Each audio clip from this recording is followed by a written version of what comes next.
does something come out of nothing? How do we have a universe that comes out of nothing? Astronomers believe there are 2 trillion galaxies in the observable universe. Scientists are still trying to figure out how all of this arose, seemingly out of nothing.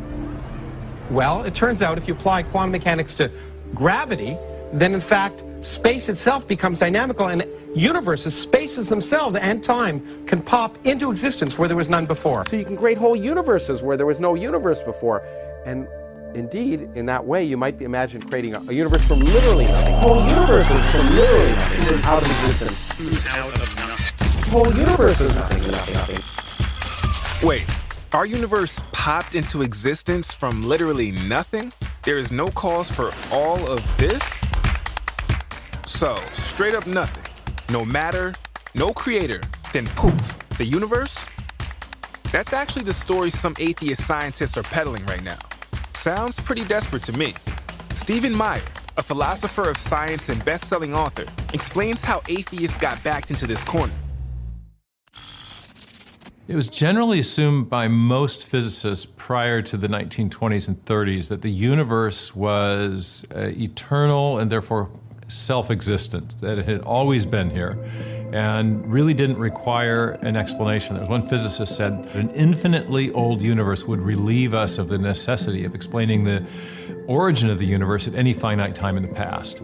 But then, the idea of an eternal universe was challenged by a pair of surprising discoveries. First, it became clear that almost all the galaxies in the universe are moving away from us. Then it got weirder. 2 guys figured out that generally the farther a galaxy is from us, the faster it's moving away. One was a Belgian physicist and Catholic priest, Georges Lemaitre. The second was American astronomer Edwin Hubble. Drawing on Albert Einstein's general theory of relativity, they then realized that space itself is expanding. Physicist Brian Miller explains why. Let me use an analogy. If you have a balloon and you imagine putting dots on that balloon to represent galaxies, and then that balloon inflates, what happens is all the dots move away from each other. And dots that are further apart will move away from each other even faster. And that's exactly the sort of evidence we see in our universe.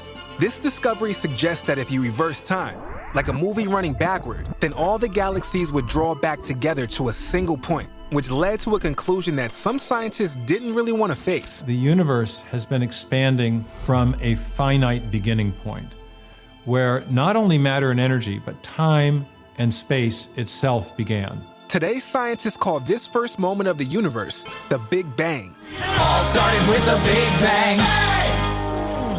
The Big Bang theory means the universe is not eternal after all. It has a beginning. Even more radical, the Big Bang implies that the cause of the universe must be something non-material. The Big Bang shows that all of time, matter, space, and energy started at a single moment in the past. Therefore, whatever started it has to be outside of time and space. You can't posit a materialistic explanation because there's no matter there before the beginning to do the causing. Many scientists initially resisted the Big Bang, including Einstein, whose theory partly inspired the idea. He really didn't want at that point in his career to think about the beginning of the universe because he didn't want to think about what would be necessary to explain the origin of the universe if we're talking about all of matter, all of energy, all of space and time. Einstein eventually accepted the Big Bang theory, but others went on searching for an option that would fit the data without requiring an actual beginning. One that grabbed a lot of attention was the oscillating universe model. The universe would be expanding outward, but then as the expansion slowed, the matter in the universe by gravitational force would cause the universe to recollapse. But once it recollapsed, then by some unknown mechanism, it would expand again. So you'd get a series of big crunches followed by big bounces. That theory ran into 2 big problems. The first was it was discovered that there was not enough matter in the universe to cause the universe to recollapse.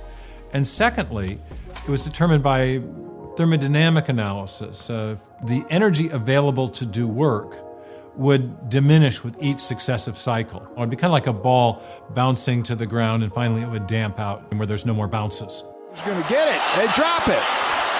Oh, man. So the oscillating universe model was a big fail. And actually, all the attempts to evade a true cosmic beginning ran into serious problems. The evidence for the Big Bang kept piling on until most scientists accepted it.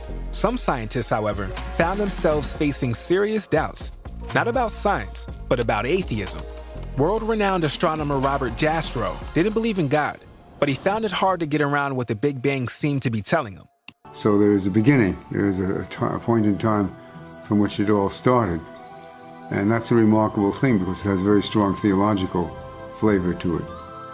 And that intrigued me because I am an agnostic, and if there was a beginning, a moment of creation in the universe, then there was a creator. Of course, a lot of scientists still resist going where the science seems to be leading. Take physicist Stephen Hawking. Before his death, he proposed a new argument against the need for a cosmic creator. Because there is a law such as gravity, the universe can and will create itself from nothing. Now, when I first read that, I was staggered because it's self-contradictory to start with. Because there is a law of gravity, because there is something, the universe can create itself from nothing. That's a flat contradiction. And then to say the universe can create itself, that's logical nonsense. If I say that X creates Y, roughly speaking, I'm saying if you've got X, you may in the end get Y. But if I say X creates X, then that simply proves to me that nonsense remains nonsense even if high-powered scientists say it. Well, what about physicist Lawrence Krauss and his something from nothing idea? Imagine creating a universe from literally nothing. You keep using the word. I don't think it means what you think it means. Because how they get a universe from nothing is by redefining nothing. Krauss's nothing is actually something, a set of laws and mathematical equations. That's the first problem. Meyer explains the second problem. Krauss's nothing involves the equations of quantum physics. And equations are mathematical entities. And mathematical entities are abstract concepts, always exist in minds. So his nothing seems to imply the need for a pre-existing mind. A pre-existing mind. Now, what does that sound like? The Big Bang provides very, very strong evidence pointing to God. Because it shows that everything started, all matter, time, space, and energy, at some point in the past, that means that something had to start it. And that something had to be immaterial, timeless, infinitely powerful, and even personal, because only a personal being can choose to act with purpose. But some people will embrace almost any absurdity to avoid the possibility of God. You say there are 3 different types of nothing. That's right. What are the 3? I didn't know there was such a variety. A sampler platter. You haven't been rubbing any of that baby shampoo on your head, have you? With the THC in it? Well, no? I'm no You're comment. clean? No comment. You're clean? Yeah. Leave me a hair sample. 3 kinds of nothing or 3 kinds of nonsense. If people can convince you that our entire existence comes from nothing, then it's just a short step to believe as a product of nothing, you are nothing. That all the things you see, touch, taste, smell, think, and feel mean nothing because they came from nothing, were caused by nothing, and serve nothing. But if you and the universe were created by someone, a grand creative genius, the maker of matter, energy, space, and time, then you were made for a reason. Your existence means something. You are here for a purpose.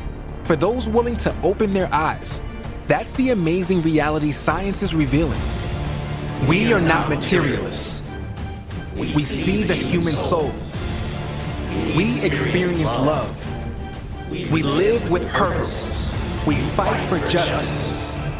We are the quiet majority, and we will be quiet no longer.